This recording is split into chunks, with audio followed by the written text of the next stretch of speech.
ಪೂಜ್ಯರಿಗೆ ಮತ್ತು ತಮಗೆಲ್ಲರಿಗೂ ನಮಸ್ಕಾರಗಳು.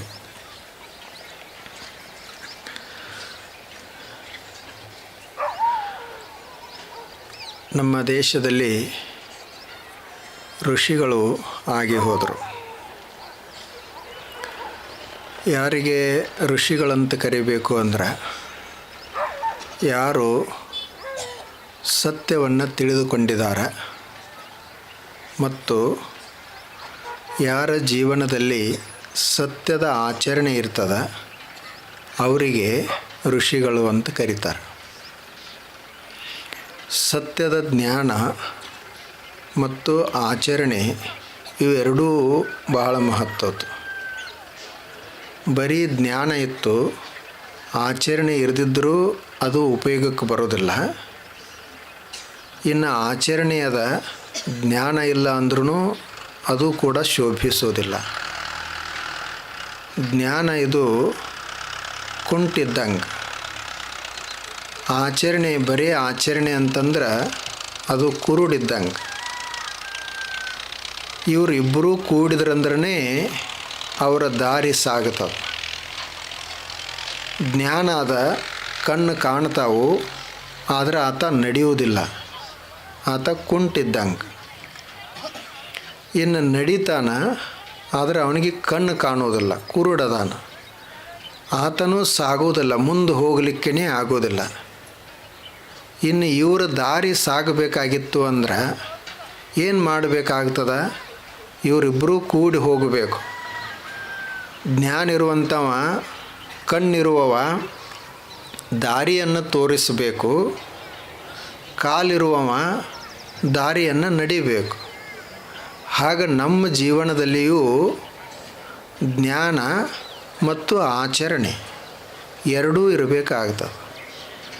ತಿಳುವಳಿಕೆ ಅಂದರೆ ಅರಿವು ಮತ್ತು ಆಚರಣೆ ಎರಡೂ ಇದ್ದಾಗ ಮಾತ್ರ ನಾವು ಮುಂದೆ ಹೋಗಲಿಕ್ಕೆ ಸಾಧ್ಯ, ನಮ್ಮ ಜೀವನದ ಗುರಿಯನ್ನು ತಲುಪಲಿಕ್ಕೆ ನಮಗೆ ಸಾಧ್ಯ. ಹಾಗೆ ಋಷಿಗಳು ಅವರು ಎರಡನ್ನೂ ಸಾಧಿಸಿದರು. ಜ್ಞಾನವನ್ನೂ ಮಾಡಿಕೊಂಡರು ಮತ್ತು ಆ ಜ್ಞಾನವನ್ನು ತಮ್ಮ ಜೀವನದಲ್ಲಿ ಅನುಷ್ಠಾನಗೊಳಿಸಿದರು. ಅವರಿಗೆ ನಾವು ಋಷಿಗಳಂತ ಕರೆಯೋದು. ಆಚರಣೆ ಬಹಳ ಮಹತ್ವದ. ಬರೇ ಉಪದೇಶ ಅಂತ ಅಷ್ಟೇ ಅಲ್ಲ.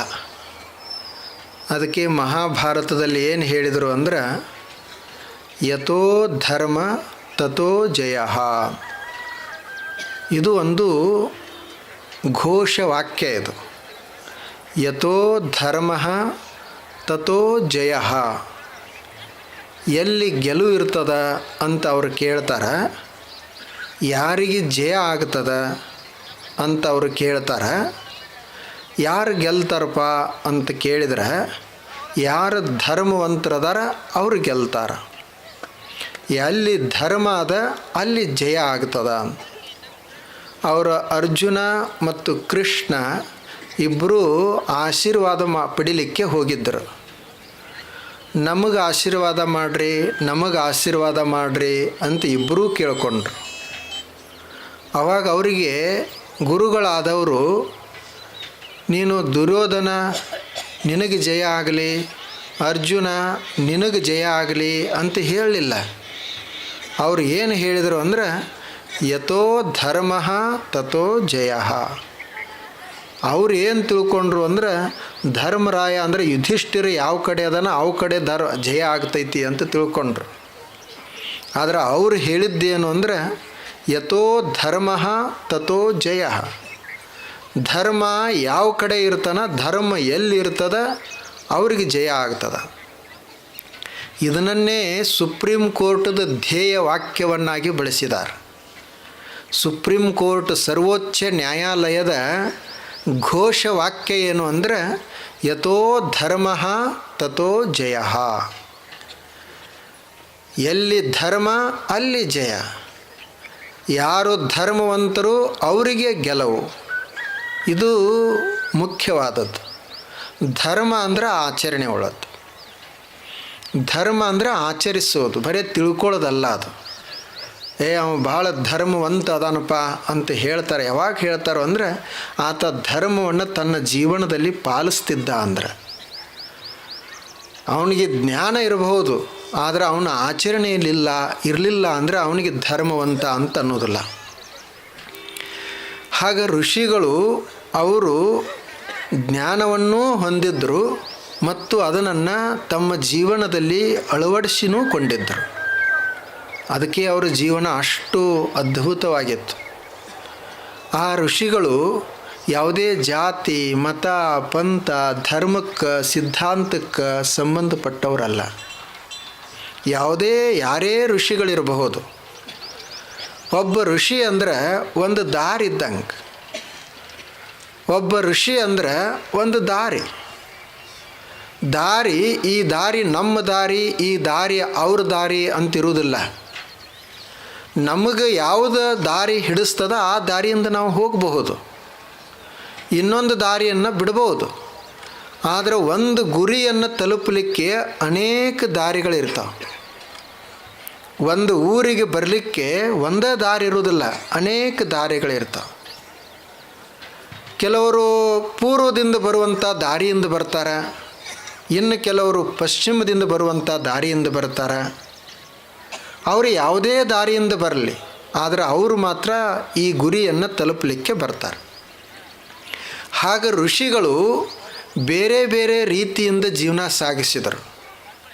ಆದರೆ ಅವರೆಲ್ಲರ ಗುರಿ, ಎಲ್ಲರ ದಾರಿ ಏನಾಗಿತ್ತು ಅಂದರೆ ಸತ್ಯವನ್ನು ಕೂಡುವುದು, ಸತ್ಯವನ್ನು ತಮ್ಮ ಜೀವನದಲ್ಲಿ ಅಳವಡಿಸಿಕೊಳ್ಳೋದು, ಅದು ಆಗಿತ್ತು ಅವ್ರದ್ದು.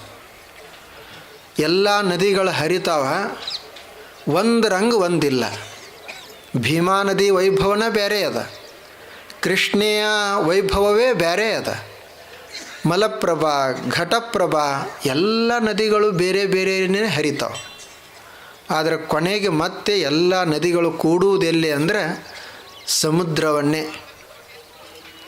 ಹಾಗೆ ಮಹಾತ್ಮರು ಎಲ್ಲರೂ ಬೇರೆ ಬೇರೆ ಬೇರೆ ಬೇರೆಯಾಗಿ ಇದ್ದರೂ ಕೂಡ ಕೊನೆಗೆ ಅವರು ಮತ್ತೆ ಸತ್ಯ ಸಮುದ್ರವನ್ನೇ ಕೂಡುವುದು, ಸತ್ಯ ಸಾಗರವನ್ನೇ ಅವರು ಕೂಡುವುದು. ಅವರಲ್ಲಿ ನಾವು ಭಿನ್ನತೆಯನ್ನು ಮಾಡಬಾರ್ದು. ಈಗೆಲ್ಲ ನಾವು ಇವರು ಅವರವರು ಅಂತ ಏನು ಹಾಕ್ಕೊಳ್ತೀವಲ್ಲ, ಇವುಗಳನ್ನು ನಾವು ಬಿಡಬೇಕು. ಎಲ್ಲಿ ಒಳ್ಳೆಯದಿರ್ತದೆ ಅದು ನಮಗೆ ಸಂಬಂಧಪಟ್ಟದ್ದಲ್ಲ ಏನದು. ಈಗ ನೀವು ಬಂಗಾರವನ್ನು ಭಾಳಷ್ಟು ಬಯಸ್ತೀರಿ, ಆ ಬಂಗಾರ ತಿಪ್ಪ್ಯಾಗ ಬಿದ್ದಿತ್ತಂದ್ರೆ ಯಾರೇ ಇದು ತಿಪ್ಪ್ಯಾಗ ಬಿದ್ದದ ಬಂಗಾರ, ಇದೇನು ನಮಗೆ ಬೇಡ ಅಂತ ಯಾರೇ ಚೆಲ್ತಾರೇನು? ಚೆಲ್ಲೋದಿಲ್ಲ. ಅದು ತಿಪ್ಪಿ ಎಲ್ಲ ದುರ್ವಾಸ ಇರ್ತದೆ, ಹೊಲಸಿರ್ತದೆ, ಎಲ್ಲ ಇರ್ತದೆ. ಆದರೂ ಸಹಿತ ಅಲ್ಲಿ ಬಂಗಾರ ಇತ್ತು ಅಂತಂದ್ರೆ ಅದನ್ನು ಯಾರೂ ಬಿಡುವುದಿಲ್ಲ. ಹಾಗೆ ಜ್ಞಾನ ಅನ್ನುವಂಥದ್ದು ಮತ್ತು ಸದ್ಗುಣಗಳನ್ನುವಂಥ ಆಚರಣೆ ಉಳ್ಳಂಥವರು ಅವರು ಎಲ್ಲಿದ್ದರೆ ಏನು, ಹೆಂಗಿದ್ರೆ ಏನು, ಅವರು ಬಂಗಾರ ಇದ್ದಂಗೆ. ಅವರಿಗೆ ಯಾವಾಗಲೂ ಬೆಲೆ ಇರ್ತದೆ. ಅವರು ಇದ್ದದ್ದನ್ನು ನೋಡುವುದು ಬೇಡ, ಅವರ ಜ್ಞಾನವನ್ನು ನಾವು ಸ್ವೀಕರಿಸಬೇಕು. ಅವರ ಜ್ಞಾನವನ್ನು ನಾವು ಅಷ್ಟೇ ಪಡೆಯುವ ಕೆಲಸವನ್ನು ಮಾಡಬೇಕು. ಹಾಗೆ ಋಷಿಗಳು ಬದುಕಿದರು, ಅವರು ಜ್ಞಾನವನ್ನು ಕೊಟ್ಟರು. ಅವರ ಮಾತುಗಳಿಗೇ ಮಂತ್ರ ಅಂತ ಕರೆಯೋದು. ಆ ಮಂತ್ರಗಳನ್ನು ನಾವೆಲ್ಲ ನೋಡ್ತಾ ಇದ್ದೀವಿ. ಋಷಿಗಳ ಮಾತುಗಳಿಗೇ ಮಂತ್ರ ಅಂತ ಕರೆಯೋದು. ಇವತ್ತು ಒಂದು ಮಂತ್ರ, ಬಹಳ ಸುಂದರವಾದಂಥ ಮಂತ್ರ. ಅವರು ಆ ಒಂದು ಮಂತ್ರದಲ್ಲಿ ಬಹಳ ಅದ್ಭುತವಾದಂಥ ಪ್ರಾರ್ಥನೆಯನ್ನು ಮಾಡ್ತಾರೆ.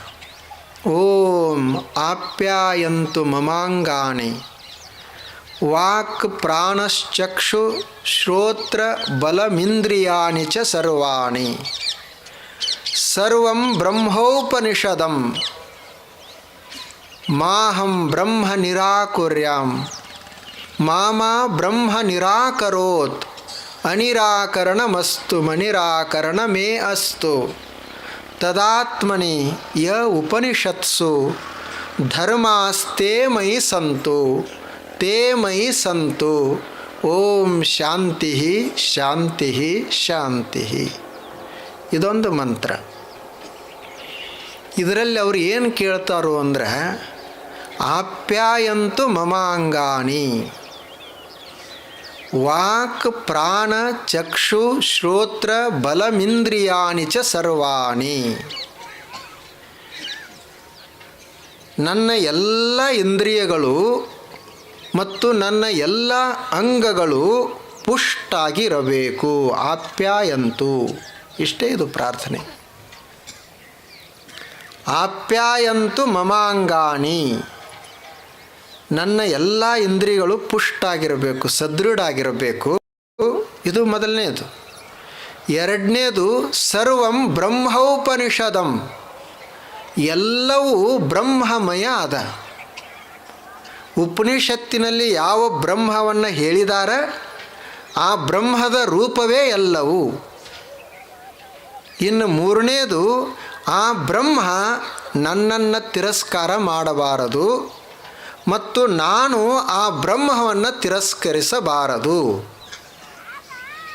ಆ ಬಳಿಕ ಕೊನೆಗೆ ಏನು ಹೇಳಿದರು ಅಂದರೆ, ಏನು ಕೇಳ್ಕೊಂಡ್ರು ಅಂದರೆ, ಉಪನಿಷತ್ತಿನಲ್ಲಿ ಯಾವ ಧರ್ಮವನ್ನು ಹೇಳಿದಾರ ಆ ಧರ್ಮ ನನ್ನ ಜೀವನದಲ್ಲಿ ಇರಬೇಕು, ನನ್ನ ಆಚರಣೆಯಲ್ಲಿ ಬರಬೇಕು.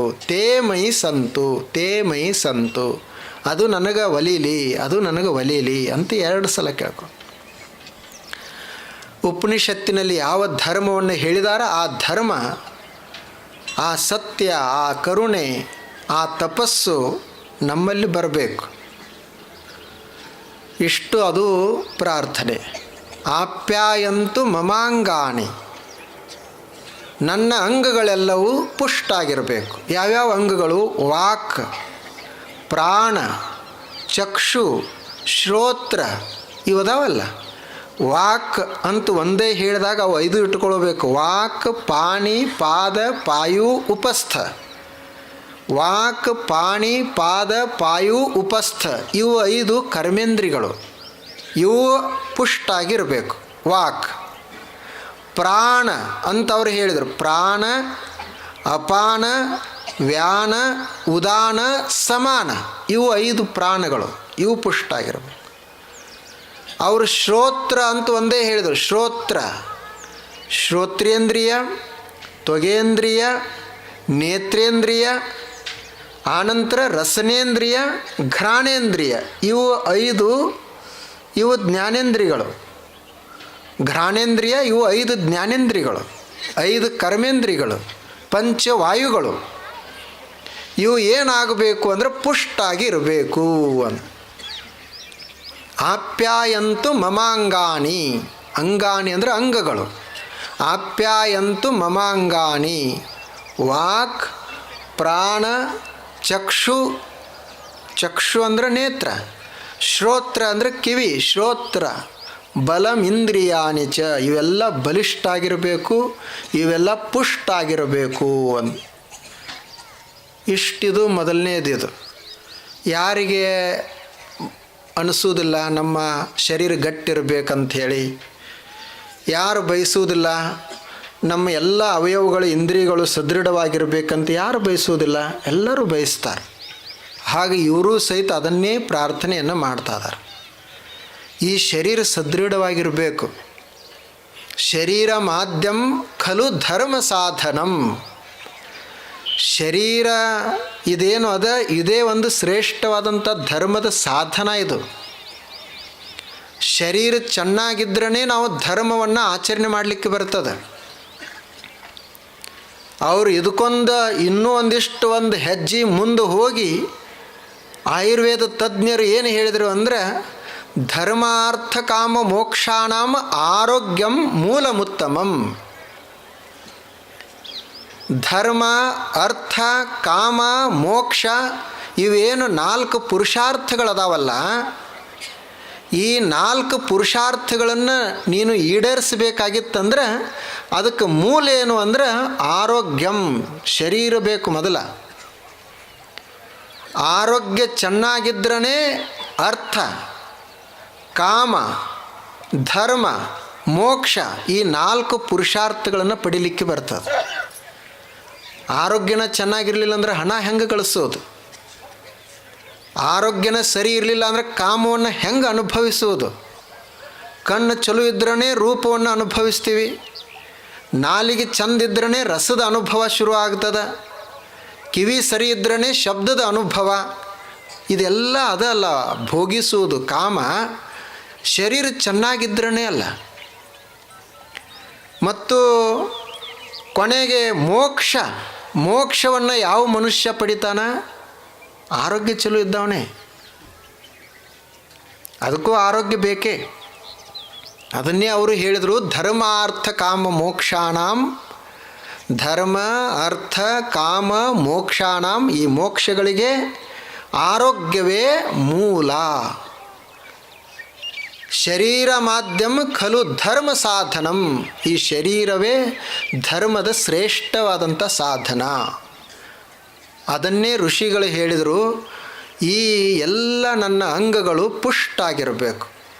ಕಣ್ಣ ಅದು ಕಾಂತಿಯನ್ನು ಕಳ್ಕೊಳ್ಬಾರ್ದು, ಮಾತು ವಾಣಿ ಅಶಕ್ತ ಆಗಬಾರ್ದು, ಕಿವಿಗಳು ಮಂದಾಗಬಾರ್ದು, ನಮ್ಮ ಕೈ ಕಾಲ ಎಲ್ಲದರಲ್ಲೂ ಶಕ್ತಿ ಇರಬೇಕು, ಪುಷ್ಟಾಗಿರಬೇಕು.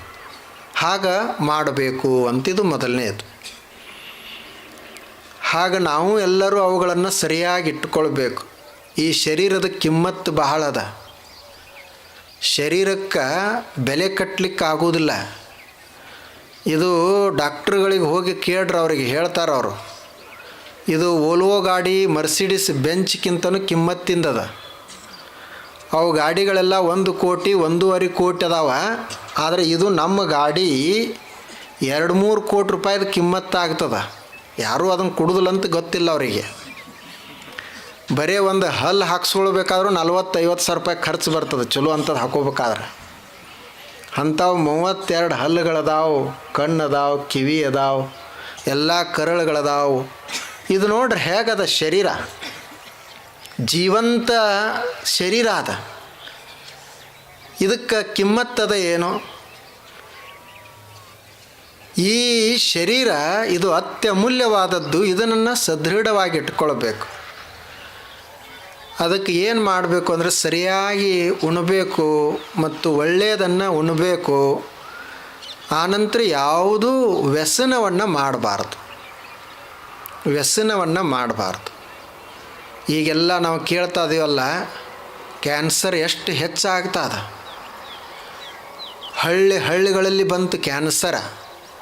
ಏನಾಯಿತು? ತೀರ್ಕೊಂಡ ಮೊನ್ನೆ. ಏನಿಲ್ಲ, ಕ್ಯಾನ್ಸರ್ ಆಯಿತು. ಅದು ಇಂಥ ಭಯಾನಕ ರೋಗ ಹಬ್ಬತಾದ ಮತ್ತು ಅದು ತಪಾಸಣೆ ಮಾಡದೆ ಗೊತ್ತೇ ಆಗೋದಿಲ್ಲ.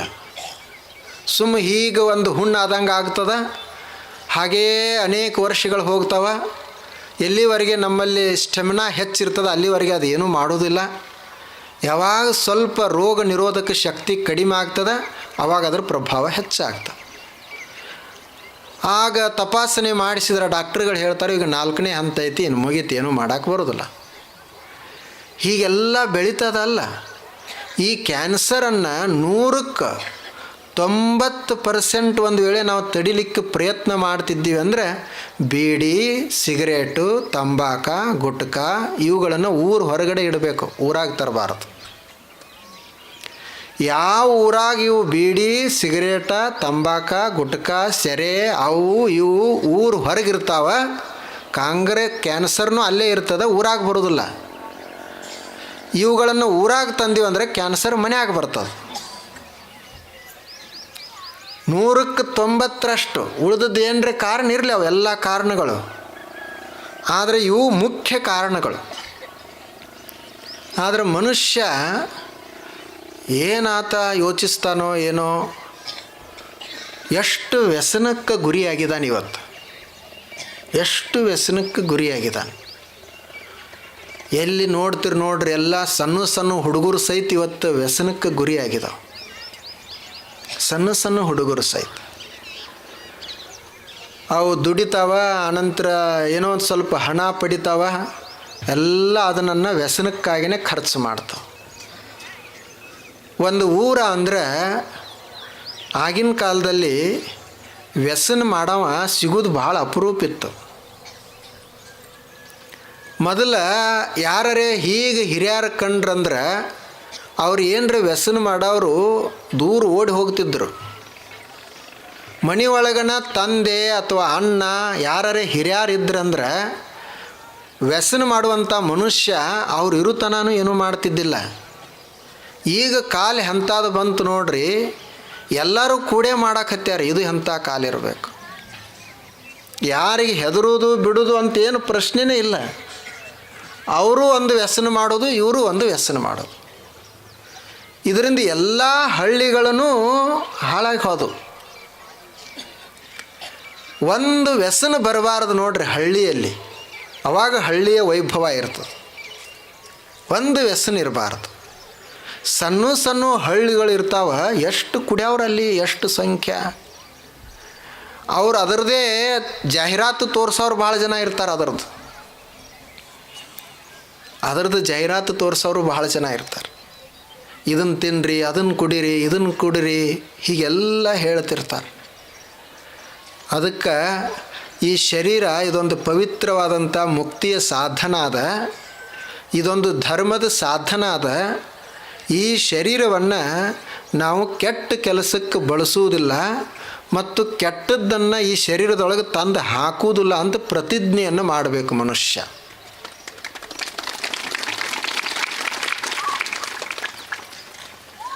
ನೀವು ಯಾರ್ಯಾರು ಇಲ್ಲಿ ಕುಳಿತವ್ರು ಬಹುಶಃ ಯಾರೂ ಮಾಡೋದಿಲ್ಲ ಅಂತ ಅನ್ನಿಸ್ತದ ನನಗೆ. ಒಂದು ವೇಳೆ ಮಾಡ್ತಿದ್ರಿ ಅಂದ್ರೆ ಈಗ ನಮ್ಮದು ಪ್ರವಚನ 15 ದಿವಸ ನಡೀತೋ 10 ದಿವಸ ನಡೀತೋ, ಅದನ್ನು ಏನು ವಿಷಯ ಆಯಿತು ಎಲ್ಲ ಬಿಟ್ಟು ಬಿಡ್ರಿ.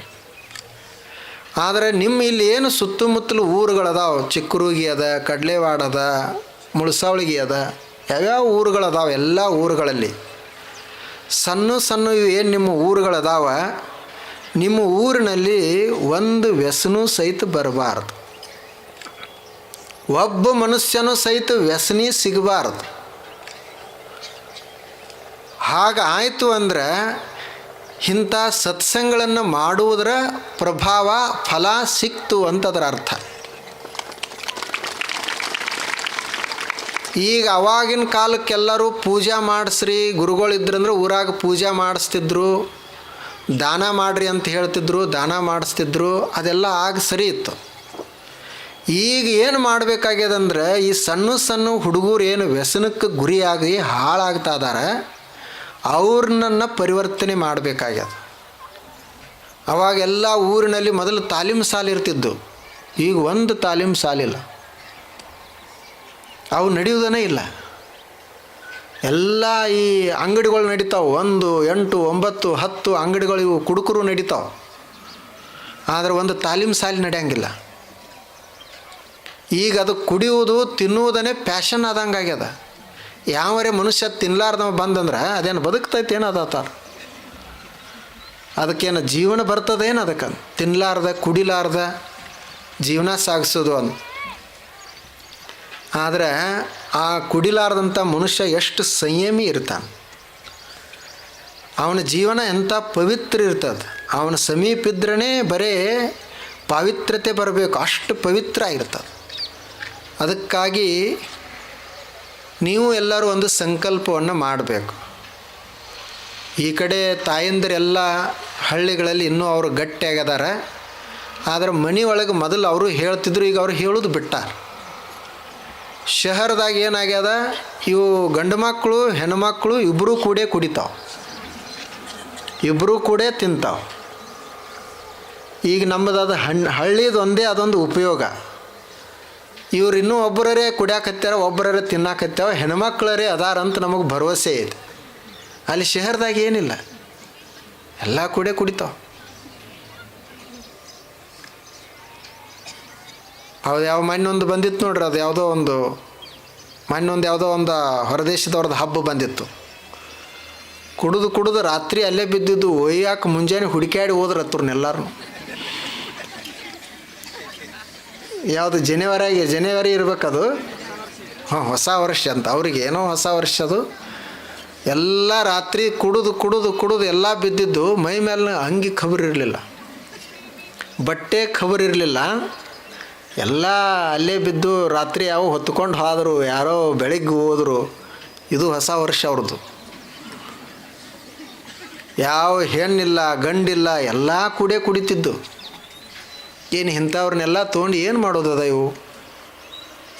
ಏನೋ ಯಾರ ಕಡೆಯಿಂದನೋ ಗಳಿಸಿ ಕುಡಿದು ಅವು ಹಾಳಾಗ್ತಾವ. ಆನಂತರ ಉಳಿದವ್ರನ್ನೂ ಹಾಳು ಮಾಡ್ತಾರೆ. ಅವ್ರು ಏನು ತರ್ಕ ಹೇಳ್ತಾರಂದ್ರೆ, ನಾವು ಕುಡಿಯೋರು ನಮ್ಮದು ದೊಡ್ಡ ಲಾಭ ಐತಿ, ನಮ್ಮನ್ನು ಬೈಬೇಡ್ರಿ ಅಂತಾರೆ ಅವರು. ನಾವು ಸರ್ಕಾರಕ್ಕೆ ಟ್ಯಾಕ್ಸ್ ಕೊಡೋದು. ನಾವೇನಂತೀವಿ ಅವ್ರಿಗೆ, ಹೌದಪ್ಪ ನೀನೇ ಟ್ಯಾಕ್ಸ್ ಕೊಡ್ತಿ, ಕುಡ್ದು ಯಾಕೆ ನೀ ಹಾಳಾಗಿ ಯಾಕೆ ಕೊಡ್ತಿ? ಹಂಗೆ ಕೊಡ್ಲ, ನಿನಗೆ ರೊಕ್ಕ ಹೆಚ್ಚಾಗಿತ್ತು ಮತ್ತು ನಿಂದು ದೇಶದ ಬಗ್ಗೆ ಅಷ್ಟು ಕಾಳಜಿನ ಇತ್ತು ಅಂದ್ರೆ, ದೇಶಕ್ಕೆ ಒಳ್ಳೇದು ಮಾಡ್ಬೇಕಂತ ನೀ ಬಯಸ್ತಿದ್ದಿ ಅಂದ್ರೆ ನೀ ಹಾಳಾಗಿ ಯಾಕೆ ಕೊಡ್ತಿ? ನೀ ಚೆಂದಾಗಿದ್ದು ಟ್ಯಾಕ್ಸ್ ಕೊಡಲ್ಲ ಸರ್ಕಾರಕ್ಕೆ, ಯಾರು ಬ್ಯಾಡ ಅಂತಾರೇನು? ಆದರೆ ಇವ ಹಂಗಾಗೋದಿಲ್ಲ. ಹಾಳಾಗಿ ಮನೆ ಹಾಳು ಮಾಡಿಕೊಂಡು ಟ್ಯಾಕ್ಸ್ ಕೊಡ್ತಾನೆ. ನೀವು ಎಂಥ ಶಾಣೆ ಇರಬೇಕು. ಅದಕ್ಕಾಗಿ ಶರೀರವನ್ನು ಚೆಂದಾಗಿಟ್ಕೊಳ್ಬೇಕು, ಸದೃಢವಾಗಿ ಇಟ್ಕೊಳ್ಬೇಕು. ಇದೇ ಒಂದು ಸಾಧನೆ. ಆಪ್ಯಾಯಂತು ಮಮಾಂಗಾಣಿ ವಾಕ್ ಪ್ರಾಣ ಚಕ್ಷು ಶ್ರೋತ್ರ ಬಲಮಿಂದ್ರಿಯಾಣಿ ಚ ಸರ್ವಾಣಿ. ಎಲ್ಲ ಅವಯವಗಳು, ಎಲ್ಲ ಅಂಗಗಳು ಸದೃಢವಾಗಿರಬೇಕು, ಪುಷ್ಟವಾಗಿರಬೇಕು. ಇದು ಮೊದಲನೇದು. ಎರಡನೇದು ಸರ್ವಂ ಬ್ರಹ್ಮೋಪನಿಷದಂ. ಇದು ಎಲ್ಲವೂ ಬ್ರಹ್ಮಮಯ. ಇದು ಎಲ್ಲವೂ ಬ್ರಹ್ಮದಿಂದನೇ ಆಗ್ಯದ. ಮತ್ತು ಇದು ಎಲ್ಲವೂ ಎಲ್ಲಿ ಅದ ಅಂದ್ರೆ ಬ್ರಹ್ಮದಲ್ಲೇ ನಿಂತದ. ಕೊನೆಗೆ ಎಲ್ಲಿ ಹೋಗ್ತದಂದ್ರೆ ಬ್ರಹ್ಮದಲ್ಲೇ ಲಯವಾಗಿ ಮರೆಯಾಗಿ ಹೋಗ್ತದೆ. ಎಲ್ಲವೂ ಬ್ರಹ್ಮ. ಇದು ಸರ್ವಂ ಬ್ರಹ್ಮ ಔಪನಿಷದಂ. ಉಪನಿಷತ್ತಿನಲ್ಲಿ ಯಾವ ಬ್ರಹ್ಮವನ್ನು ಹೇಳಿದಾರ ಆ ಬ್ರಹ್ಮದಲ್ಲೇ ಎಲ್ಲವೂ ಇರುವುದು ಅಂತ. ಇದು ಒಂದು ನೋಡ್ರಿ ಹೇಗದು. ಇದು ಜಗತ್ತ, ಇದು ಸಾಮಾನ್ಯ ಅಲ್ಲ. ಇದು ಬ್ರಹ್ಮದ ವಿಸ್ತಾರ ರೂಪ, ದೇವನ ವಿಸ್ತಾರ ರೂಪ ಇದು ಜಗತ್ತು. ಈಗ ಹೇಗೆ ಮಣ್ಣಿನಿಂದ ಗಡಿಗೆ ತಯಾರಾಗ್ತದೆ, ಗಡಿಗೆಗಳು ಬೇರೆ ಇರಬಹುದು, ಆದರೆ ಒಳಗಡೆ ಇರುವಂಥ ಮಣ್ಣು ಒಂದೇ ಅದ. ಹಾಗೆ ಇವೆಲ್ಲ ನಮ್ಮ ಶರೀರಗಳು ಗಡಿಗಿದ್ದಂಗೆ ಒಂದ್ರಂಗ ಒಂದು ಇಲ್ಲ. ಮೇಲೆ ನೋಡಿದ್ರೆ, ಒಳಗೆ ನೋಡಿದ್ರೆ ಮಾತ್ರ ಎಲ್ಲವೂ ಒಂದೇ ವಸ್ತುವಿನಿಂದ ತಯಾರಾಗ್ಯಾವ, ಬ್ರಹ್ಮದಿಂದನೇ ತಯಾರಾಗ್ಯಾವ. ಆಭರಣಗಳು ಮ್ಯಾಲೆ ನೋಡಿದರೆ ಬೇರೆ ಬೇರೆ ಇರಬಹುದು. ಕೈಗೆ ಹಾಕೊಳ್ಳೋ ಆಭರಣ ಬೇರೆ ಇರಬಹುದು, ಕೊರಳಿಗೆ ಹಾಕ್ಕೊಳ್ಳುವಂಥ ಆಭರಣ ಬೇರೆ ಇರಬಹುದು. ಎಲ್ಲ ಆಭರಣಗಳು ಬೇರೆ ಬೇರೆ, ಆದರೆ ಒಳಗಡೆ ಇರುವಂಥ ಬಂಗಾರ ಮಾತ್ರ ಒಂದೇ ಅದ. ನೀರಿನ ಮೇಲೆ ತೆರೆಗಳು ಹೇಳ್ತಾವೆ ಸಮುದ್ರದಲ್ಲಿ. ಒಂದು ತೆರೆ ದೊಡ್ಡದಿರ್ತದ, ಒಂದು ತೆರೆ ಸಣ್ಣದಿರ್ತದ. ತೆರೆ ಸಾಯ್ತದ, ತೆರೆ ಹುಟ್ಟುತ್ತದ, ಎಲ್ಲವೂ ಬೇರೆ ಬೇರೆ ಅದ. ಆದ್ರೆ ತೆರೆ ದೊಡ್ಡದಿದ್ದರೂ ಸಣ್ಣದಿದ್ದರೂ ನೀರು ಅನ್ನೋದು ಮಾತ್ರ ಒಂದೇ ಅದ. ನೀರು ಹುಟ್ಟುವುದೂ ಇಲ್ಲ, ನೀರು ಸಾಯುವುದೂ ಇಲ್ಲ. ತೆರೆ ಹುಟ್ಟುತ್ತದೆ, ತೆರೆ ಅಡಗುತ್ತದೆ, ಅದರ ನೀರು ಅದ. ಹೆಂಗೆ ಮಣ್ಣು ಒಂದೇ, ಗಡಿಗೆಗಳು ಅನೇಕ, ಆಭರಣಗಳು ಅನೇಕ, ಬಂಗಾರ ಒಂದೇ, ತೆರೆಗಳು ಭಿನ್ನ, ನೀರು ಒಂದೇ. ಹಾಗೆ ಜಗತ್ತಿನಲ್ಲಿ ಎಲ್ಲ ವಸ್ತುಗಳು, ಎಲ್ಲ ಜೀವಿಗಳು ಬೇರೆ ಬೇರೆ ಕಂಡರೂ ಅವೆಲ್ಲವೂ ಬ್ರಹ್ಮರೂಪವೇ ಅಂತ. ಬ್ರಹ್ಮಮಯ. ಈ ಬ್ರಹ್ಮ ನನ್ನನ್ನು ತಿರಸ್ಕರಿಸಬಾರದು ಅಂತ. ಅದರ ಅರ್ಥ ನಾನು ಬ್ರಹ್ಮವನ್ನು ಮರಿಬಾರದು, ಬ್ರಹ್ಮ ನನ್ನನ್ನು ಮರಿಬಾರದು ಅಂತ ಹೇಳ್ತಾರೆ. ಹಾಗಂದ್ರೆ ಏನು ಅಂದರೆ, ನಮ್ಮಲ್ಲಿ ಈ ಭಾವನೆ ಯಾವಾಗಲೂ ಇರಬೇಕು, ಆ ಬ್ರಹ್ಮಚಿಂತನೆ ಭಾವನೆ. ನೋಡ್ರಿ, ಅಲ್ಲಿ ಉಪನಿಷತ್ತಿನಲ್ಲಿ ಯಾಜ್ಞವಲ್ಕ್ಯ ಮೈತ್ರಾದೇವಿಯ ಪ್ರಸಂಗ ಬರ್ತದೆ. ಯಾಜ್ಞವಲ್ಕ್ಯ ಶ್ರೇಷ್ಠ ಋಷಿ ಇದ್ದ, ರಾಜರಿಗೆ ಮಾರ್ಗದರ್ಶನವನ್ನು ಮಾಡ್ತಿದ್ದ. ಆತನಿಗೆ ಇಬ್ಬರು ಹೆಂಡರು, ಒಬ್ಬರು ಮೈತ್ರಾ, ಇನ್ನೊಬ್ಬರು ಕಾತ್ಯಾಯನಿ. ಯಾಜ್ಞವಲ್ಕ್ಯ ಯಾವಾಗ ನಿವೃತ್ತಿ ವಯಸ್ಸನ್ನು ಪಡೆದ, ಆವಾಗ 60-70ಕ್ಕೆ ನಿವೃತ್ತಿ ಆಗಬೇಕು. ಆ ವಯಸ್ಸಿಗೆ ಬಂದಾಗ ಅವನಿಗೆ ಅನಿಸ್ತು, ನಾನು ಇನ್ನು ಸನ್ಯಾಸಿ ಆಗಬೇಕು, ಇದೆಲ್ಲ ಪ್ರಪಂಚಿಕ ಕೆಲಸಗಳನ್ನು ಬಿಡಬೇಕು ಅಂತ ನಿರ್ಧಾರ ಮಾಡಿದ. ಇಬ್ಬರೂ ಹೆಂಡಂದಿರನ್ನು ಕೂಡಿಸಿಕೊಂಡು ಅವರಿಗೆ ಹೇಳಿದ, ನಾನು ಹೀಗೆ ಒಂದು ವಿಚಾರವನ್ನು ಮಾಡಿದ್ದೀನಿ, ನೀವು ಅನುಮತಿಯನ್ನು ಕೊಡಬೇಕು ಅಂತ ಕೇಳ್ಕೊಂಡ. ನಿಮ್ಮ ಅನುಮತಿ ಬೇಕಲ್ಲ ಅದಕ್ಕೆ. ಆದ್ದರಿಂದ ನೀವು ನನಗೆ ಅನುಮತಿಯನ್ನು ಕೊಡಬೇಕು. ಮತ್ತು ಏನು ಮಾಡಬೇಕು ಅಂದರೆ, ನಾ ಇಲ್ಲಿವರೆಗೆ ಏನು ಸಂಪತ್ತು ಮಾಡೇನಿ ಆ ಸಂಪತ್ತನ್ನು 2 ಭಾಗ ಮಾಡೋದು. ನೀವೊಂದು ಭಾಗ ಇಟ್ಟುಕೋ, ನೀವೊಂದು ಇಷ್ಟಿಟ್ಕೋ, ಇಬ್ಬರು ಚೆಂದಾಗಿ ಜೀವನ ಸಾಗಿಸ್ರಿ ಅಂತ ಹೇಳಿದ. ಆವಾಗ ಕಾತ್ಯಾಯಿನಿ ಸುಮ್ಮನೆ ಇದ್ದಳು. ಆಕೆಗೆ ಭೋಗದಲ್ಲಿ, ಪ್ರಪಂಚದಲ್ಲಿ ಆಸಕ್ತಿ ಇತ್ತು. ಮೈತ್ರಾದೇವಿಗೆ ಆಕೆಗೆ ಪಾರಮಾರ್ಥದಲ್ಲಿ ಆಸಕ್ತಿ. ಮೊದಲಿನಿಂದಲೂ ಪರಮಾರ್ಥ ಚಿಂತನೆಯಲ್ಲಿ ಆಕೆ ಆಸಕ್ತಿಗಳಿರುವಂಥವಳು.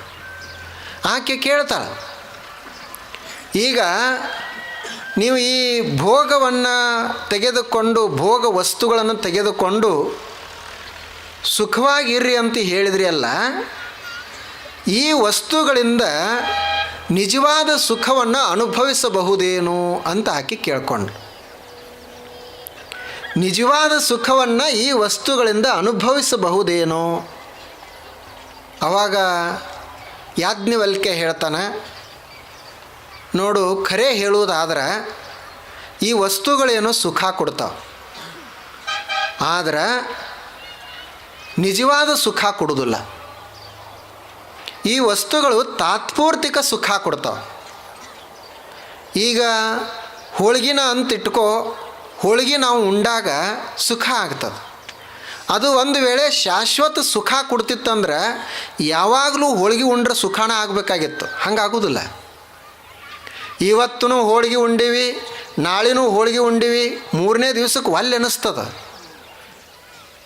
ಅವ 3ನೇ ದಿವ್ಸಕ್ಕೆ ಎಲ್ಲರ ಹೋಳ್ಗೆ ತಂದ್ರಂದ್ರೆ ಗಾಬರಿ ಆಗ್ತಾನೆ, ಏನು ಬಂತಪ್ಪ ಇದು ಹೋಳ್ಗೆ ಅಂತ. ಅದೇ ಯಾವಾಗರೆ 15 ದಿವ್ಸಕ್ಕೆ ಒಮ್ಮೆ ತಿಂದೀವಿ ಅಂದ್ರೆ ಹೋಳ್ಗೆ ಭಾರಿ ಅನ್ನಿಸ್ತದೆ. ಅಂದರೆ ಇದರ ಅರ್ಥ ಏನಾಯಿತು? ಇದು ಖಾಯಂ ಸುಖ ಕೊಡೋದಿಲ್ಲ, ಶಾಶ್ವತವಾದಂಥ ಸುಖ ಇಲ್ಲಿದ್ರಾಗ ಆತ ಹೇಳಿದ.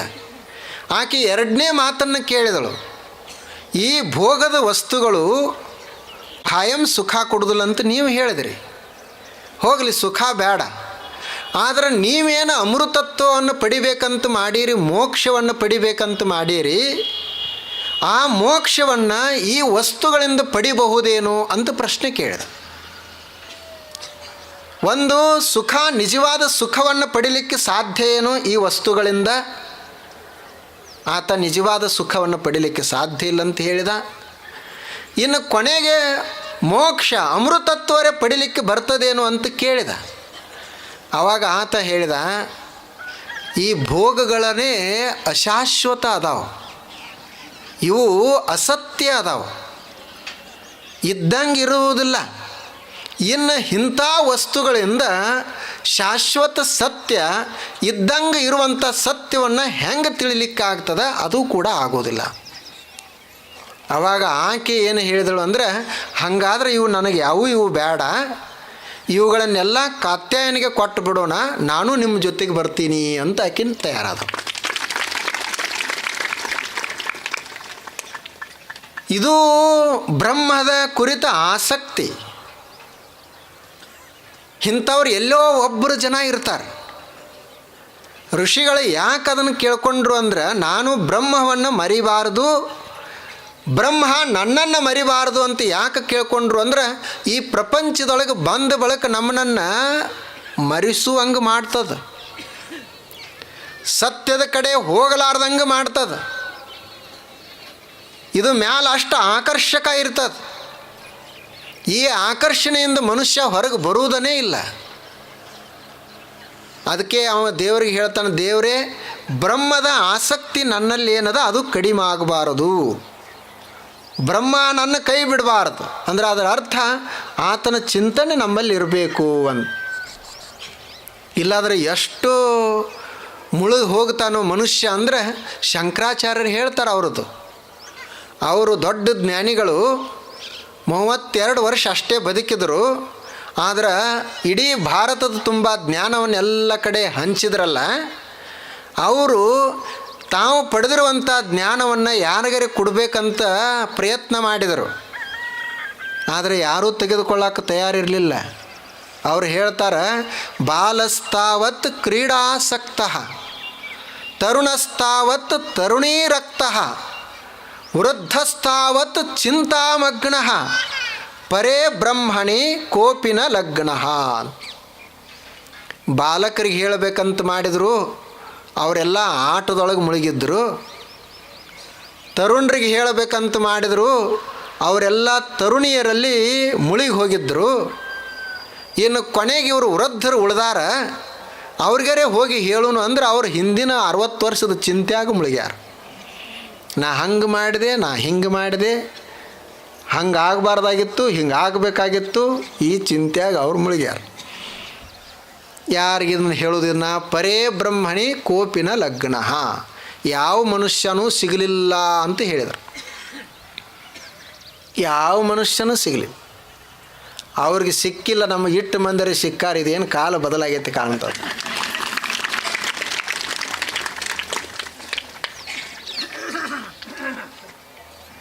ಇದ್ರಾಗೂ ನಾವು ಬ್ರಹ್ಮದ ಹೇಳ್ತೀವಿ ಅಂದರೆ ಯಾರೂ ಬರೋದಿಲ್ಲ. ಅದು ಎಲ್ಲೋ ಮೈತ್ರಾದೇವಿ ಇದ್ದಂಗೆ ಒಬ್ಬಕ್ಕಳಿಗೆ ಎಲ್ಲ ಭೋಗವನ್ನು ಆಕೆ ಧಿಕ್ಕರಿಸಿದಳು. ಬೇಡ, ಇದನ್ನು ನೀನೇ ಇಟ್ಟುಕೋ, ಕಾತ್ಯಾಯನಿಗೆ ಕೊಟ್ಟು ಆಕೆ ಹೊರಟಳು. ಹೀಗಿದು ಪ್ರಪಂಚ ಇಷ್ಟ ಮೋಹಕದ ಆಕರ್ಷಕ ಅದಲ್ಲ, ಅದಕ್ಕಾಗಿ ಬ್ರಹ್ಮವನ್ನು ಮರಿಬಾರ್ದು ಅಂತ ನೀನು ಅನುಗ್ರಹ ಮಾಡು. ಬ್ರಹ್ಮ ಭಾವ ನಮ್ಮಲ್ಲಿ ಇರಬೇಕು. ಇದು ಇದು ನಮ್ಮಲ್ಲಿ ಒಳಗಡೆ ಸಂಸ್ಕಾರ ಬರಬೇಕು. ನಮ್ಮ ಒಳಗೆ ತಯಾರಾಯ್ತಂದ್ರೆ ಹೊರಗೆ ತಾನೇ ಬರ್ತದೆ. ಒಳಗಡೆ ಇರಲಿಲ್ಲ ಅಂದರೆ ಹೊರಗೆ ಏನು ಮಾಡಿದ್ರೂ ಪ್ರಯತ್ನ ಆಗೋದಿಲ್ಲ. ಒಬ್ಬ ಋಷಿ ಇದ್ದ, ಹಿಂಗೆ ತಪಸ್ಸಿಗೆ ಕುಳಿತಿದ್ದ. ಅವನ ಮುಂದೆ ಒಂದು ಸಣ್ಣ ಇಲಿ ಬಂತಂತ. ಸಣ್ಣ ಇಲಿ ಮರಿ ಅದು ನೋಡಿ ಅವನಿಗೆ ಭಾಳ ಸಂತೋಷ ಅನ್ನಿಸ್ತು. ಪಾಪ ಇಷ್ಟು ಮುದ್ದಾದ ಇಲಿ ಬಂದೈತಿ, ಇದನ್ನು ಇಲಿಯಾಗಿ ಹಿಂಗೆ ಬಿಟ್ಟಿವಿ ಅಂದ್ರೆ ನನ್ನ ತಪಸ್ಸಿಗೆ ಏನು ದೊಡ್ಡ ಬೆಲೆ, ಅದಕ್ಕೆ ಈ ಇಲಿಯನ್ನು ಒಬ್ಬ ಹೆಣ್ಣು ಮಗಳು ಮಾಡೋಣ ಅಂತ ತಪಸ್ಸಿನ ಪ್ರಭಾವದಿಂದ ಹೆಣ್ಣು ಮಗಳು ಮಾಡಿದ. ಆಕೆ ಋಷಿಯ ಮಗಳು ಆದಳು. ಆಕೆ ಭಾಳ ಸುಂದರ ಹೆಣ್ಮಗಳಾದಳು. ಬೆಳೆಸಿದ, ವಯಸ್ಸಿಗೆ ಬಂದಳು. ಋಷಿ ಕೇಳಿದ, ತಪಸ್ವಿ ಇದ್ದ, ನಿನ್ನನ್ನು ಸೂರ್ಯನ ಜೋಡಿ ಕೊಟ್ಟು ಮದುವೆ ಮಾಡಲೇನು ಅಂತ ಕೇಳಿದ. ಆಕೆ ಹೆಣ್ಮಗಳು ಒಪ್ಪಲಿಲ್ಲ. ಚಂದ್ರನ ಜೋಡಿ ಕೊಟ್ಟು ಮದುವೆ ಮಾಡಲೇನು ಅಂತಂದ. ಹೆಣ್ಮಗಳು ಒಪ್ಪಲಿಲ್ಲ. ಇಂದ್ರನ ಜೋಡಿ ಕೊಟ್ಟು ಮದುವೆ ಮಾಡಲೇನು ಅಂತಂದ. ಹೆಣ್ಮಗಳು ಒಪ್ಪಿಗೆ ಬರಲಿಲ್ಲ. ಪರ್ವತರಾಜನ ಜೋಡಿ ಕೊಟ್ಟು ನಿನ್ನನ್ನು ಮದುವೆ ಮಾಡಲೇನು ಅಂತಂದ. ಆಕೆ ಒಪ್ಪಿಕೊಳ್ಳಲಿಲ್ಲ. ಅವನಿಗೆ ಚಿಂತೆ ಆಯಿತು. ಏನಪ್ಪ ಇಂಥ ಸೂರ್ಯ ಜಗತ್ತನ್ನು ಬೆಳಗುವಂಥವ, ಅವನು ಅಲ್ಲಿ ಅಂತಾಳ, ಚಂದ್ರನು ಅಲ್ಲಿ ಅಂತಾಳ, ಯಾರ ಜೋಡಿಯರೇ ಮದುವೆ ಆಗ್ತಾಳ ಅಂತ ಅವನು ಚಿಂತೆ ಆದ. ಕೊನೆಗೆ ಆಕೆಯ ಎಲ್ಲ ಹಿಂದಿನ ಸಂಸ್ಕಾರ ತೆಗೆದು ನೋಡಿದ. ಆಕೆ ಇಲಿ ಇದ್ದಳಲ್ಲ, ಈಗ ಮರ್ತಿದ್ದ. ಆಕೆ ಇಲಿ ಇದ್ದಳು, ಈಗ ಮರ್ತಿದ್ದವ. ನಾ ಹೆಣ್ಮಗಳು ಮಾಡೇನನ್ನೋದು ಇವನು ಮರ್ತಿದ್ದ. ಅವಾಗ ಅವನಿಗೆ ಗೊತ್ತಾಯಿತು, ಈಕಿನ ಇಲಿ ಜೋಡಿ ಮದುವೆ ಮಾಡಬೇಕು ಅಂತ. ಇನ್ನು ಈಗ ಹೆಣ್ಮಗಳಾಗ್ಯಾಳ, ಇನ್ನು ಹೆಂಗೆ ಇಲಿ ಜೋಡಿ ಮಾಡೋದಂತ ಮತ್ತೆ ಈಕಿನ ಇಲಿ ಮಾಡಿದ. ಇಲಿ ಜೋಡಿ ಮದುವೆ ಮಾಡಿ ಕಳಿಸಿದ. ಹೋಗಿಲ್ಲ. ಇದು ಯಾಕೆ ಹಿಂಗಾಯಿತು? ಒಳಗಡೆ ಸಂಸ್ಕಾರ. ಮ್ಯಾಲೆಲ್ಲರ ಪ್ರಭಾವದಿಂದ ಇಲ್ಲಿ ನಾವು ಬಂದ ಯಾರ್ದೋ ಪ್ರಭಾವದಿಂದ ಏನೇನೋ ಆಗ್ತೀವಿ. ಆದರೂ ಅದು ನಮ್ಮ ಒಳಗಿನಿಂದ ಬದಲಾಗುವುದಿಲ್ಲ. ಒಳಗಡೆ ಇರ್ತದೆ ನಮ್ಮ ಸಂಸ್ಕಾರ. ಅದು ಅವಾಗೊಮ್ಮೆ ಇವಾಗೊಮ್ಮೆ ಸಂದರ್ಭ ಸಿಕ್ಕಾಗ ಹೊರಗೆ ಬರ್ತಿರ್ತದೆ. ಇದು ಮ್ಯಾಲಿನ ಋಷಿಗಳ ತಪಸ್ಸಿನ ಪ್ರಭಾವ ಇರೋ ತನಕ ಇದು ಮ್ಯಾಲಿಂದ ಇರ್ತದೆ. ಒಳಗಡೆದಿರ್ತದಲ್ಲ ಅದು. ಆಗ ನಮ್ಮ ಒಳಗಡೆ ಆ ಬ್ರಹ್ಮದ ಚಿಂತನೆ ಬರಬೇಕು ಅಂತ ಅವರು ಪ್ರಾರ್ಥನೆಯನ್ನು ಮಾಡಿಕೊಂಡ್ರು. ಕೊನೆಗೆ ಅವ್ರು ಕೇಳ್ಕೊಂಡ್ರು, ತದಾತ್ಮನಿ ಯ ಉಪನಿಷತ್ಸು ಧರ್ಮಾಸ್ತೇ ಮಯಿ ಸಂತು ತೇ ಮಯಿ ಸಂತು. ಉಪನಿಷತ್ತಿನಲ್ಲಿ ಯಾವ ಧರ್ಮವನ್ನು ಹೇಳಿದಾರ ಆ ಧರ್ಮ ಚಿಂತನೆಗಳು, ಧರ್ಮ ನನ್ನ ಆಚರಣೆಯಲ್ಲಿ ಬರಬೇಕು ಅಂತ. ಉಪನಿಷತ್ತಿನಾಗೇನು ಧರ್ಮ ಹೇಳ್ಯಾರ? ಸತ್ಯವೇ ಧರ್ಮ ಅವ್ರದ್ದು. ಆ ಸತ್ಯ ನನ್ನಲ್ಲಿ ಅಳವಡಬೇಕು. ಉಪನಿಷತ್ತಿನಲ್ಲಿ ಏನೊಂದು ತಪಸ್ಸು ಹೇಳ್ಯಾರ, ಆ ತಪಸ್ಸು ನನ್ನ ಜೀವನದಲ್ಲಿ ಬರಬೇಕು, ಹಾಗಾಗಲಿ ಅಂಥೇಳಿ ಈ ಮಂತ್ರದಲ್ಲಿ ಪ್ರಾರ್ಥನೆಯನ್ನು ಮಾಡಿಕೊಂಡ್ರು. ಬಹಳ ಅದ್ಭುತವಾದಂಥ ಪ್ರಾರ್ಥನೆ ಇದು. ಇನ್ನು ನಾಳೆ ಮತ್ತು ನಾಡ್ದು 2 ದಿವಸ ಉಳ್ದಾವೆ. ಮಂತ್ರಗಳು ಇನ್ನೂ ಭಾಳ ಅದಾವೆ, ದಿವಸಗಳು ಬರೀ 2 ಉಳ್ದಾವೆ. ಆದರೂ ಸಹಿತ ನಾವು ಇಷ್ಟು ಅದ್ಭುತವಾದಂಥ ಮಂತ್ರಗಳನ್ನು ನೋಡಿದ್ವಿ. ಇವು ಸಾವಿರಾರು ವರ್ಷಗಳ ಹಿಂದೆ ಋಷಿಗಳು ಹೇಳಿರುವಂಥ ಮಂತ್ರಗಳು. ಅಂದಿನಿಂದ ಇಂದಿನವರೆಗೆ ನಿಮ್ಮಂಥವ್ರ ಹೇಳ್ಕೊಂತ ಇಲ್ಲಿ ತನಕ ಜೋಪಾಸನೆ ಮಾಡ್ಕೊತ ಬಂದಾರ. ಅವುಗಳಲ್ಲಿ ಅರ್ಥದ ಅಂತ ಅವುಗಳನ್ನು ಇಟ್ಟುಕೊಂಡಾರ. ಅವುಗಳನ್ನು ನಾವೆಲ್ಲ ಇಲ್ಲಿ ಹಳ್ಳ್ಯಾಗ ಕುಳಿತುಕೊಂಡು ಕೇಳ್ತಾ ಇದ್ದೇವೆ. ಆ ಋಷಿಗಳಿಗೂ ಎಷ್ಟು ಸಂತೋಷ ಆಗಿರಬೇಡ ಅವರಿಗೆ. ಈಗಲೂ ಕೇಳಾಕತ್ತಾರಲ್ಪ ಇವ್ರು ನಮ್ಮ ಮಾತುಗಳನ್ನು ಅಂಥೇಳಿ. ನಾಳೆ ಮತ್ತು ನಾಡ್ದು 2 ದಿವಸ ಅದ. ಅದಕ್ಕೆ ತಾವು ಬೆಳಗ್ಗೆ ಸ್ವಲ್ಪ ಬೇಗ ಬರಬೇಕು. ಈಗ ನೋಡ್ರಿ 7:30 ಆಯ್ತಲ್ಲ, ಈಗ 7:30ಗೆ ಇಷ್ಟು ಬಿಸಿಲಾಗ್ತದೆ. ನಾವು ನಾಳೆ ಶಿವರಾತ್ರಿ ದಿವಸ ಜಪ ಮಾಡೋದ್ರಿಂದ 1 ತಾಸು ಜಪ ಅದ, ಅದು 6:30 ಅನ್ನೊಟ್ಟನೆ ಮುಗಿಬೇಕು. ಮುಂದೆ 1 ತಾಸು ಪ್ರವಚನ ಇರ್ತದೆ. ಇಲ್ಲಾಂದ್ರೆ ನಾವು ಒಂದು ವೇಳೆ 6:30ಯಿಂದ 7:30 ಜಪ ಮಾಡಿದ್ವಿ ಅಂದ್ರೆ ಮುಂದೆ 7:30ಯಿಂದ 8:30 ತನಕ ಬಿಸಿಲಾಗ ಕೂಡ್ತೀರೇನು? ಆಗೋದಿಲ್ಲ. ನೀವೆಲ್ಲ ಶುಗರ BP ಪೇಷಂಟ್ ಅದ ರೀ. ಅದಕ್ಕೇನು ಮಾಡೋದು ಅಂದ್ರೆ 5:30 ಇಲ್ಲಿ ಬರ್ರಿ, ಸರಿಯಾಗಿ 5:30 ಜಪ ಶುರು ಮಾಡೋಣ. 6:30 ತನಕ ಜಪ, ಆನಂತರ 6:30ಯಿಂದ 7:30 ಮತ್ತೆ ಯಥಾ ಪ್ರಕಾರ 1 ತಾಸು ಪ್ರವಚನವನ್ನು ಕೇಳೋದು. ಅದಕ್ಕೆ ತಾವೆಲ್ಲರೂ 6:30 ನಾಡ್ದು ಬರ್ರಿ. ನಾಳೆ 6:30 ಬರ್ರಿ, ನಾಡ್ದ 5:30 ಬರ್ರಿ. ಮತ್ತು 2 ಗದ್ದಲ ಮಾಡ್ಕೊಂಡು ನಾಳೆ ಬಂದಿರಿ.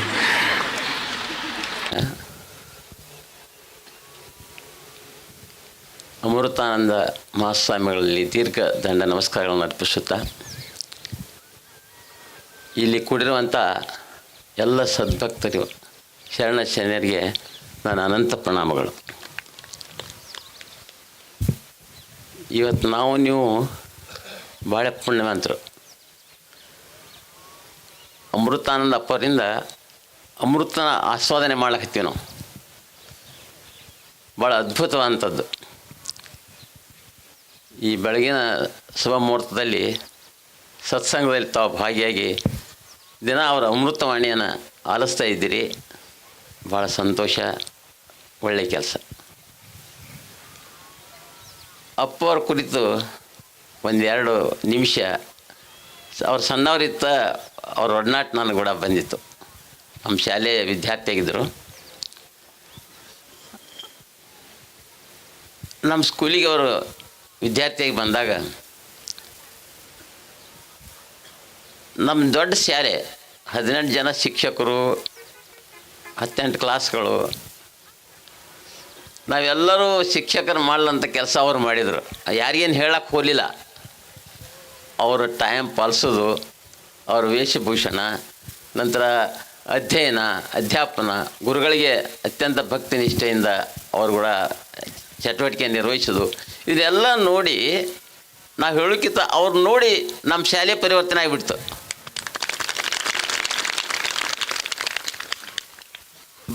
ಭಾಳ ಹೇಳೋದು ಮುಖ್ಯ ಅಲ್ರಿ, ಆಚರಣೆಯಲ್ಲಿ ತರೋದು ಭಾಳ ಮುಖ್ಯ. ನಾವು ಹೇಳ್ತಿದ್ವಿ ಕರೆ ನಾವು ಆಚರಣೆಯಲ್ಲಿ ಮಾಡಿದ್ದಿಲ್ಲ. ಆದ್ರೆ ಅವ್ರು ಏನೂ ಹೇಳಿಲ್ಲ. ವಿದ್ಯಾರ್ಥಿಯಾಗಿದ್ದರೂ ಸದೇ ನಮ್ಮ ಶಾಲೆ ಪರಿವರ್ತನೆ ಅವರಿಂದ ಆಯಿತು ಅಂತ ಹೇಳಿ ನಾ ಇವತ್ತು ಸ್ಪಷ್ಟ ಹೇಳ್ತೀನಿ. ಅವ್ರ ಬಾಲ್ಯ ಜೀವನ ಕುರಿತು ಹೇಳಬೇಕಾದಾಗ 12 ವರ್ಷಕ್ಕೆ ಜ್ಞಾನ ಯೋಗಾಶ್ರಮಕ್ಕೆ ಬಂದ್ರಿ ಅವರು.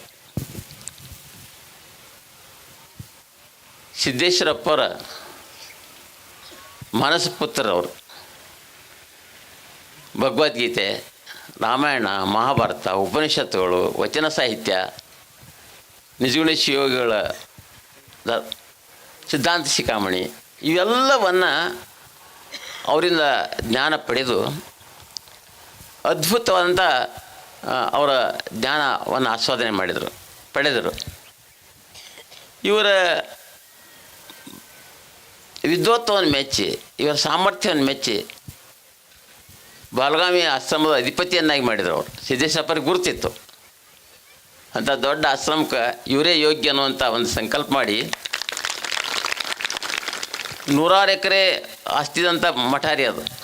ಇವತ್ತು ನೋಡಿರ್ಬೋದು ನೀವು, ಭಾಳ ದೊಡ್ಡ ಮಠ. ಆ ಮಠಕ್ಕೆ ಹೋದ ನಂತರ ಅದ್ಭುತವಾದಂಥ ಪರಿವರ್ತನೆ ಆಯ್ತು ಅಲ್ಲಿ. ಮಹಾರಾಷ್ಟ್ರ ಮತ್ತು ಕರ್ನಾಟಕ ಎರಡೂ ಸಾಮರಸ್ಯವನ್ನು ತರ್ಲಾಕ್ಕೆ ಭಾಳ ಪ್ರಯತ್ನ ಮಾಡಿದ್ರು ಅವರು. ನಂತರ ಅಲ್ಲಿ ನೂರಾರು ಸಾವಿರಾರು ವೃಕ್ಷಗಳನ್ನು ಬೆಳೆಸಿದರು ಆ ಮಠದಲ್ಲಿ. ಗೋಶಾಲೆಗಳನ್ನು ಪ್ರಾರಂಭ ಮಾಡಿದರು. ನಂತರ ಕೃಷಿ ಹೊಂಡ ಮಾಡಿ ಆರ್ಥಿಕ ಬೆಳೆಗಳನ್ನು ಬೆಳಿಲಕ್ಕೆ ಹತ್ತರು. ಸಸ್ಯಗಳನ್ನು ಬೆಳೆಸಿ ರೈತರಿಗೆ ಕೊಡ್ಲಕ್ಕೆ ಹತ್ತರು. ಗೋಶಾಲೆಯನ್ನು ಮಾಡಿದರು. ನಂತರ ವರ್ಮಿ ಕಾಸ್ಟಿಂಗ್, ಎರೆಹುಳದ ಗೊಬ್ಬರ ತಯಾರು ಮಾಡಿ ರೈತರಿಗೆ ಹಂಚಲಕ್ಕೆ ಹತ್ತರು. ಆವಾಗ ಅವರು ಮಾಡಿದಂಥ ಒಂದೆರಡು ಘಟನೆಗಳ ಭಾಳ ಅದ್ಭುತ ಅಂಥದ್ದು. ಯೋಗ ಡೇ, ಪ್ರತಿ ವರ್ಷ ಯೋಗ ಜೂನ್ 21 ಯೋಗ ದಿನಾಚರಣೆ ಮಾಡ್ತಾರೆ ವಿಶ್ವದಾದ್ಯಂತ. ಬಾಲಗಾವಿಯಲ್ಲಿ ಮಾಡಿದಂಥ 1,00,000 ಜನರನ್ನು ಭಕ್ತರನ್ನು ಕೂಡಿಸಿ ಯೋಗ ಡೇ ಮಾಡಿದ್ರು ಅವತ್ತು. ಅದು ಗ್ರೀನಿಸ್ ದಾಖಲೆ ಆಯ್ತು ರೀ. ಅದು ಗ್ರೀನಿಸ್ ದಾಖಲೆ ಅಂತದ್ದು ಅದ್ಭುತ ಅಂತ. 1,00,000 ಜನ ಕೂಡಿ ಒಂದೇ ದಿನ ಯೋಗ ಮಾಡಿದ್ದು ಎಲ್ಲಿ ಇಲ್ಲ, ಬಾಲಗಾವಿಯಲ್ಲಿ ಬಿಟ್ರೆ ಅವರ ಅಧ್ಯಕ್ಷತೆಯಲ್ಲಿ. ಅದನ್ನು ನೋಡಿ ಪಾಶ್ಚಿಮಾತ್ಯ ಒಂದು ವಿಶ್ವವಿದ್ಯಾಲಯವ್ರಿಗೆ ಡಾಕ್ಟ್ರೇಟ್ ಪದವಿ ಕೊಟ್ಬಿಟ್ರು. ಯೋಗ ಡಾಕ್ಟ್ರೇಟ್ ಇನ್ ಯೋಗ. ಇದ್ರ ಜೊತೆಗೆ ಇನ್ನೊಂದು ಅದ್ಭುತ ಕೆಲಸ ಮಾಡಿದ್ರು ಅವರು.